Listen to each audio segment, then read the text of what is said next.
The high-gloss world of cosmetics. New creams and fragrances appear on the market every week. They promise youth, beauty and appeal, but the risks and side effects go unmentioned. Consumers are quite clearly being used as guinea pigs. Makeup advertising is focusing on younger and younger target groups, yet children's cosmetics in particular often contain carcinogenic dyes and toxic substances. Production takes place in countries without strict regulations, with chemicals that have long been banned in customer countries and in factories which also manufacture printing ink and wall paints. It's a multi-billion-dollar business devoid of controls.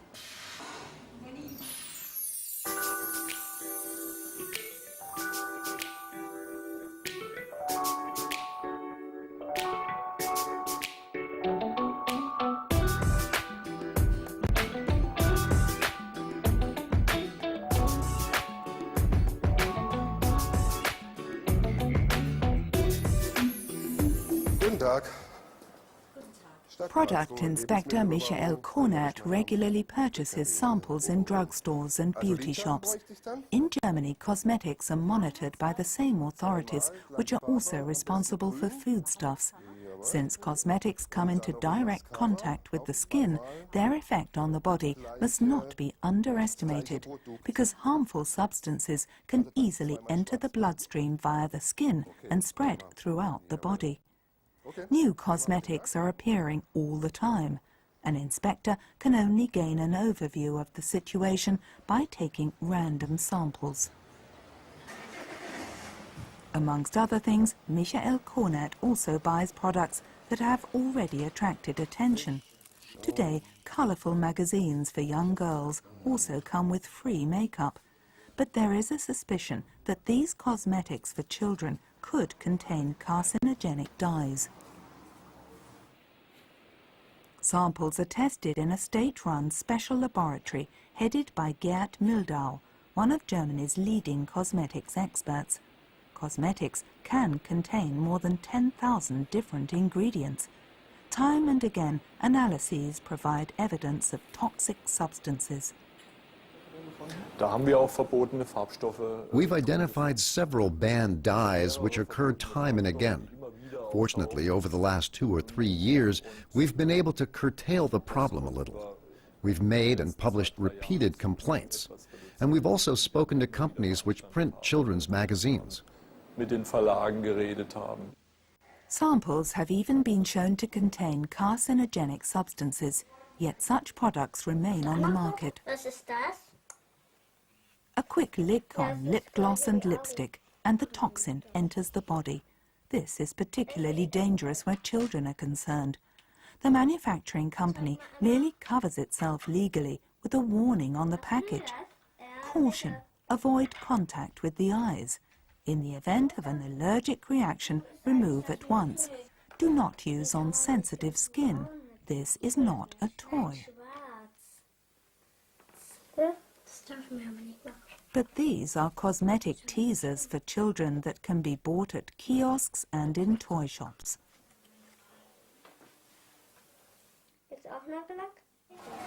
These cosmetic products for children come from China. The country is a major manufacturer of cosmetic mass products. This Chinese showroom for bulk buyers of cosmetics is full of colourful export commodities for children.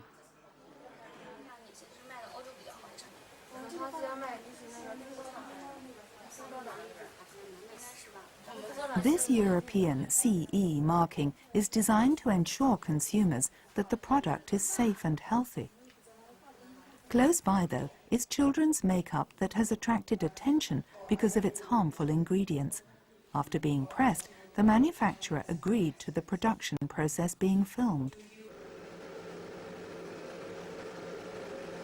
At first glance, no one would ever suspect that eyeshadow and powder are made here. Nearly every task is performed manually.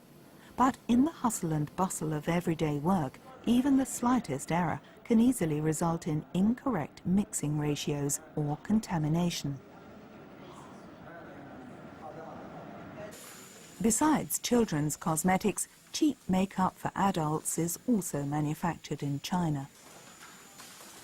The products all come from the same factories, and manufacturing methods are subject to far less stringent controls than exist in many other countries.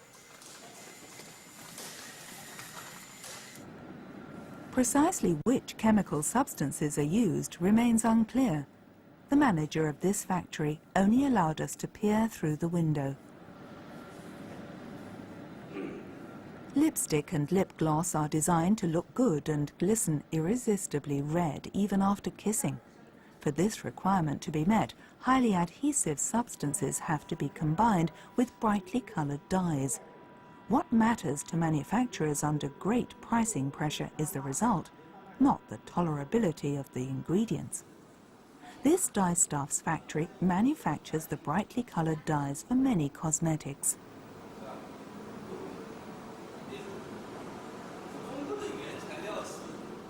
But it is not only dyes for the cosmetics industry that are produced here.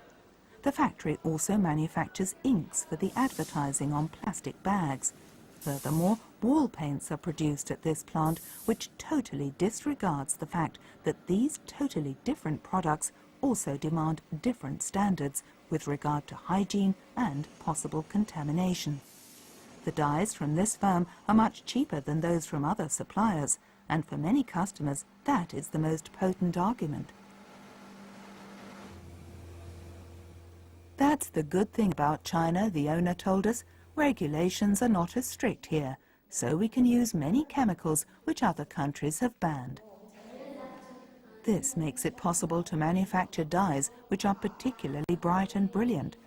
There's an especially high demand in the cosmetics industry for 3 shades of red.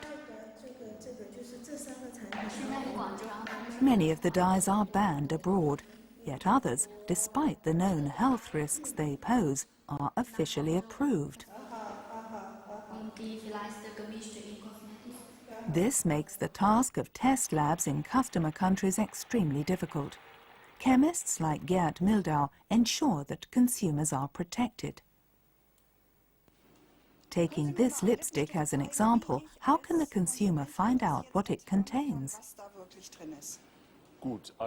Firstly, as a consumer, you can see from this little symbol that a list of the ingredients exists.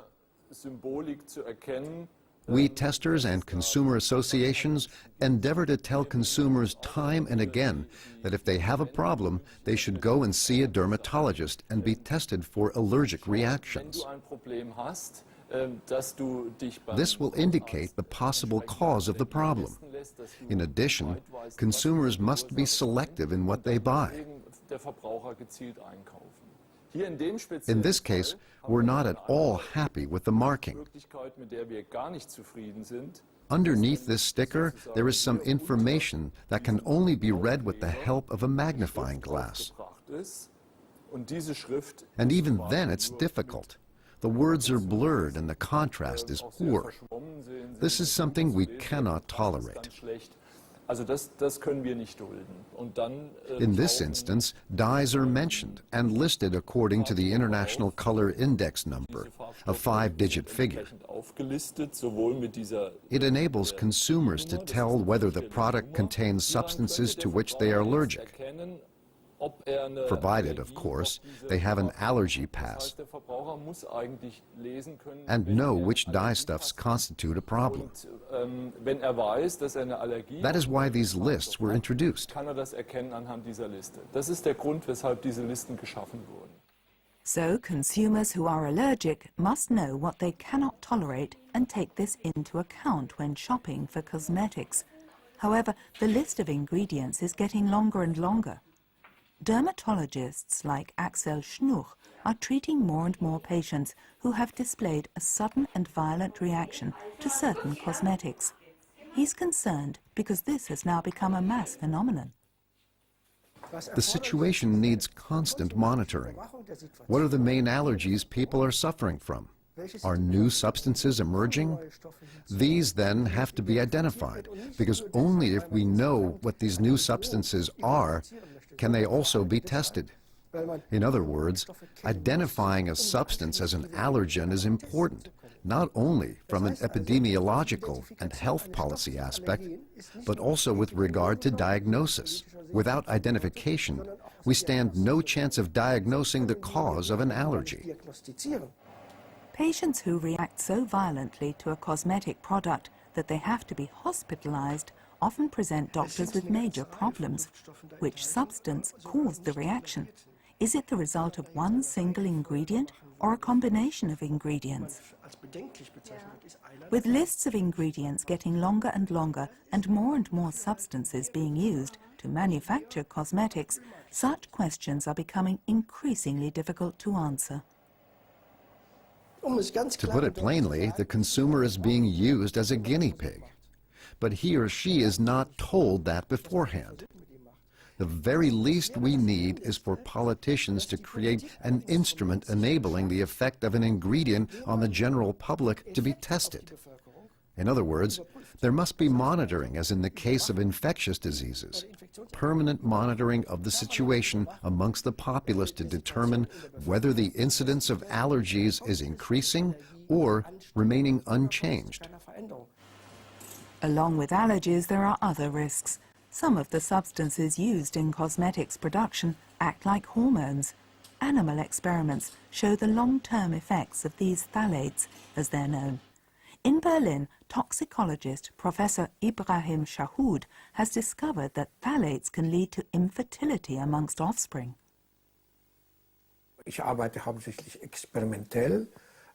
I work mainly on an experimental basis. We found that phthalates can cause fertility disorders in male offspring. They lead to changes to the testes and the number of sperm, and in the animal's behavior. Female animals can also be affected. Despite these risks, the cosmetics industry still permits the use of phthalates. When they're applied over a long time, a considerable dose can accumulate in the body. First and foremost, however, it is subsequent generations who will feel the disastrous effects.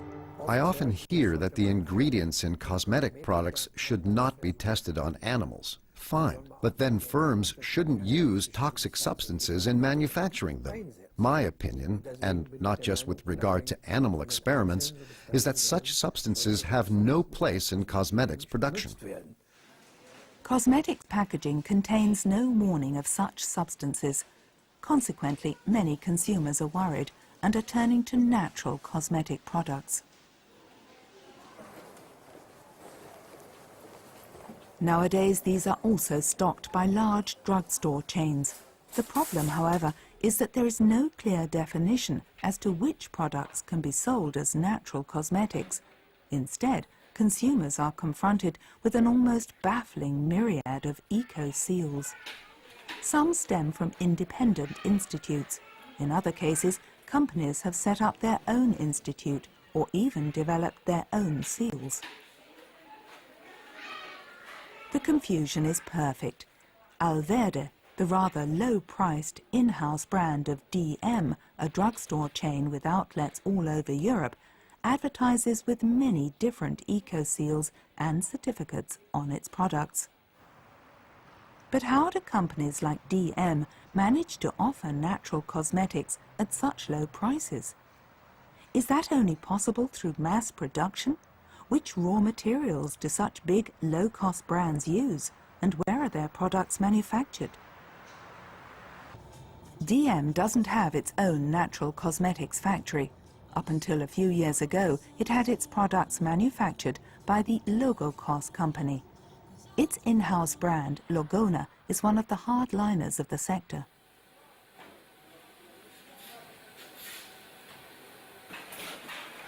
Standards are high. Some eco-seals permit small quantities of petroleum products in washing lotions and shampoos. But even for those products, here, natural raw materials are the order of the day. Also banned are the synthetically manufactured ester oils used by other natural cosmetics firms. Everything here is subject to constant controls. This method of manufacturing is elaborate and expensive.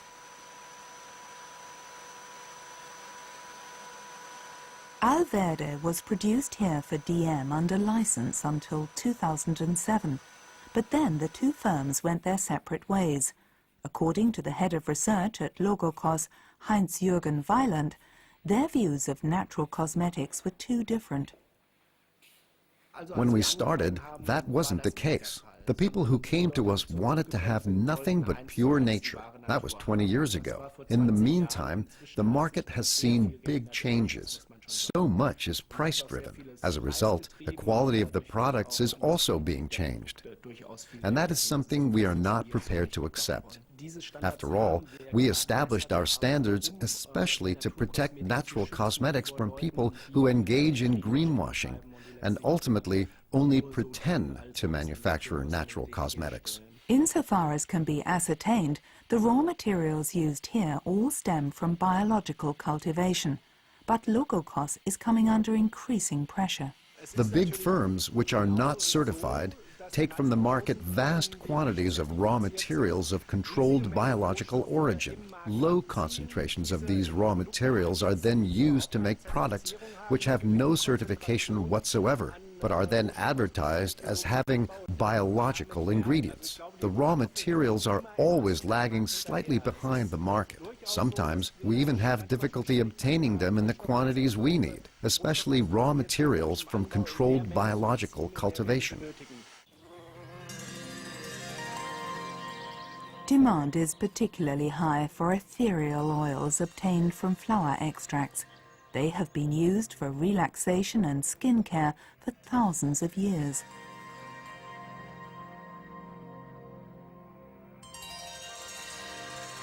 Compared with synthetic scents, production is extremely laborious and time-consuming. Where roses are concerned, it takes 3 tons of flowers to obtain just 1 liter of oil. Egypt is regarded as the country of origin of many precious scented oils. It also produces raw materials that are grown under ecological conditions. Many aromatic plants are extremely delicate, but in biological cultivation, infestation with fungi or insects must not be combated with chemical pesticides. It's a lot of work for little oil. Depending on the type and quality, on the world market 1 liter of flower oil can cost over 5,000 euros. For that reason, in cheap natural cosmetic production, expensive raw materials are replaced with others that cost far less, but are also less effective. Only in this way can products be offered at low prices. Fat is another important ingredient of many creams. It is usually obtained from palm oil, the cheapest of all vegetable fats. This palm oil plantation in Indonesia has been certified as particularly sustainable. But to all appearances, they even use chemical weed killer here. Paraquat, a herbicide banned in many countries, is also frequently sprayed on palm oil plantations. The problem is that many pesticides consist of organochlorine substances. If residues are present, when the harvest is heated, they can turn into highly toxic dioxins. This is how dioxins sometimes get into cosmetics, and in some cases into cheap natural cosmetics too.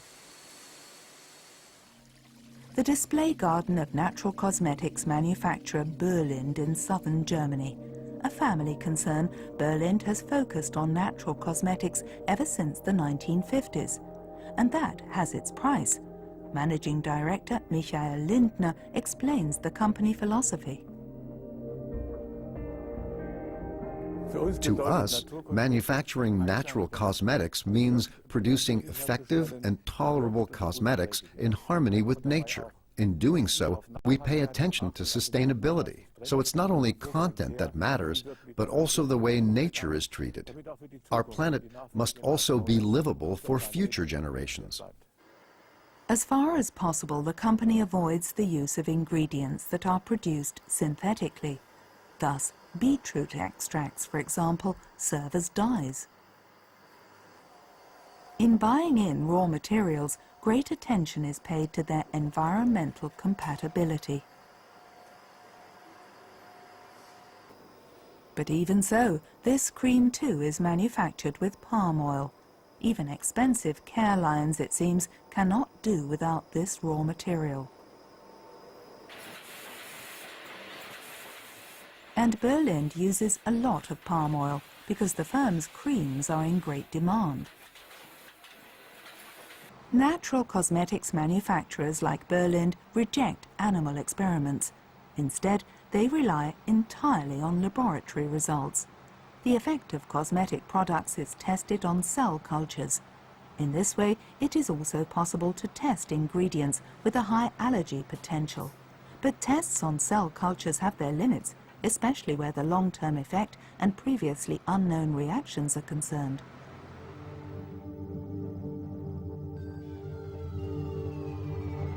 A test carried out by a German consumer magazine showed that sometimes natural cosmetics manufacturers too have their problems.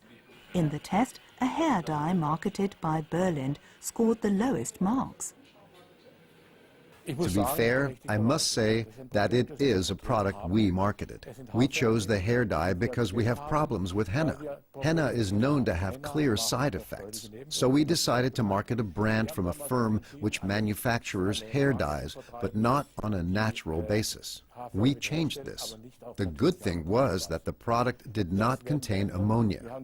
Neither, however, did it contain any purely natural active agents. And that's why we took the product off the market. Hair dyes free of synthetic ingredients are very much in demand.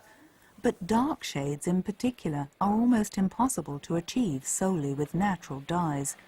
And even henna dyes can be problematical since they are often mixed with substances that pose a serious health threat.